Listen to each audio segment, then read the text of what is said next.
1977 में सौर मंडल के बाहरी तत्वों का अध्ययन करने के लिए वॉयेजर 1 स्पेस प्रोब को लॉन्च किया गया था। वॉयेजर अंतरिक्ष उड़ान के इतिहास में सबसे लंबे समय तक चलने वाले अंतरिक्ष यान बन चुका है। 41 साल बाद वॉयेजर 1 अब पृथ्वी से 21 अरब किलोमीटर दूर है और 61,000 किलोमीटर प्रति घंटे की रफ्तार से यात्रा कर रहा है।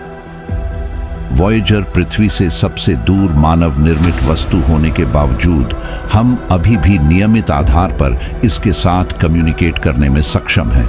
पर वो दिन दूर नहीं जब वॉयेजर से हमारा संपर्क अंतिम बार के लिए होगा। आखिर कितना समय बचा है वॉयेजर के पास? कितना दूर जाने के बाद हमारा इसके साथ संपर्क टूट सकता है? It is August 25th, 1981, and Voyager 2 has arrived at Saturn. The spacecraft has journeyed 1 billion miles from Earth in 4 years. The beauty and complexity of the ringed planet and its family of satellites was first revealed by Voyager 1. इसका उत्तर देने के लिए हमें ये जानना होगा कि Voyager 21 अरब kilometre दूर से डेटा कैसे प्राप्त करता है और उसे वापस पृथ्वी पर कैसे भेजता है। रेडियो तरंगों का उपयोग करके पृथ्वी से वॉयेजर 1 तक 20 किलोवाट का सिग्नल ट्रांसमिट किया जाता है। सिग्नल को वॉयेजर तक पहुंचने में लगभग 20 घंटे लगते हैं, जहां इसका संवेदनशील एंटीना सिग्नल पकड़ता है। जैसे मंगल ग्रह पर रोवर्स को पृथ्वी पर संदेश भेजने में औसतन 15 मिनट का वक्त लगता है, ठीक उसी तरह वॉयेजर 20 वॉट सिग्नल का उपयोग करके डेटा को पृथ्वी पर वापस भेजना शुरू करता है।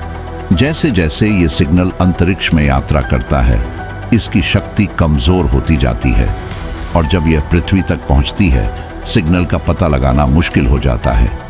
इतनी दूर स्थित वस्तुओं के साथ संचार करने के लिए इससे कोई फर्क नहीं पड़ना चाहिए कि सिग्नल कितना मजबूत है, जब तक आपके पास एक रिसीवर है जो इसे पकड़ने के लिए पर्याप्त संवेदनशील है। इन सिग्नल्स को पकड़ने के लिए नासा गहरे अंतरिक्ष नेटवर्क का उपयोग करता है, जिसमें पृथ्वी के चारों ओर समान दूरी पर 3 एंटीना कॉम्प्लेक्सेस होते हैं। प्रत्येक कॉम्प्लेक्स में 70 मीटर का एक विशाल एंटीना होता है। साथ ही 34 मीटर के कई छोटे छोटे एंटीना होते हैं, जिनका उपयोग करके आपके घर में उपयोग होने वाली स्टैंडर्ड एफएम रेडियो के सिग्नल से हजारों गुना कमजोर सिग्नल पकड़ा जा सकता है। ये नेटवर्क हर दिन वॉयेजर 1 से आने वाले हल्के संकेतों को सुनने में कई घंटे बिताता है और अब तक वॉयेजर से बातें करना जारी रखा है, जबकि पिछले 50 वर्षों में संकेतों का पता लगाने के हमारे तरीकों में काफी सुधार हुआ है।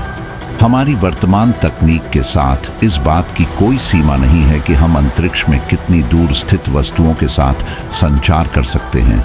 जब तक कि हमारे रिसीवर बेहद कमजोर संकेतों को पकड़ने के लिए संवेदनशील और सटीक हैं, हम उन वस्तुओं के साथ विश्वसनीय रूप से संचार कर सकते हैं जो हमसे कई प्रकाश वर्ष दूर हैं। जैसे जैसे वॉयेजर पृथ्वी से दूर जाता रहेगा, उसे सिग्नल भेजने और प्राप्त करने में अधिक समय लगेगा। सिग्नल की शक्ति भी कमजोर होती जाएगी, जिससे वॉयेजर के साथ संपर्क करना कठिन होता जाएगा। वॉयेजर 1 अनिश्चित काल तक अपनी यात्रा पर जारी रहेगा और यद्यपि तकनीकी रूप से इसकी कोई सीमा नहीं है कि हम कितनी दूर तक इसके साथ संपर्क कर सकते हैं, लेकिन मैं आपको बता दूं, वॉयेजर 1 के साथ हमारे संचार में केवल कुछ ही वर्ष शेष हैं, क्योंकि वॉयेजर के सारे उपकरण और सेंसर एक परमाणु ऊर्जा सोर्स से संचालित है, इसलिए विद्युत शक्ति हर दिन कमजोर होती जा रही है। 1990 में बिजली बचाने के लिए वॉयेजर द्वारा प्रसिद्ध हल्के नीले बिंदु, जिसमें अंतरिक्ष के अंधेरे के सामने पृथ्वी एक छोटे नीले पिक्सेल के रूप में दिख रहा था। ये छवि लेने के बाद इंजीनियरों ने वॉयेजर का कैमरा बंद कर दिया। आज वॉयेजर 1 में लगी 11 वैज्ञानिक उपकरणों में से केवल 4 ही सक्रिय हैं। इन उपकरणों का उपयोग हमारे सौर मंडल के बाहर चुंबकीय क्षेत्र, सोलर विंड और कॉस्मिक रेज पर डेटा एकत्र करने के लिए किया जा रहा है। लगभग 8 वर्षों में वॉयेजर 1 की शक्ति पूरी तरह खत्म हो जाएगी और वो अपने उपकरणों को चालू नहीं रख पाएगा।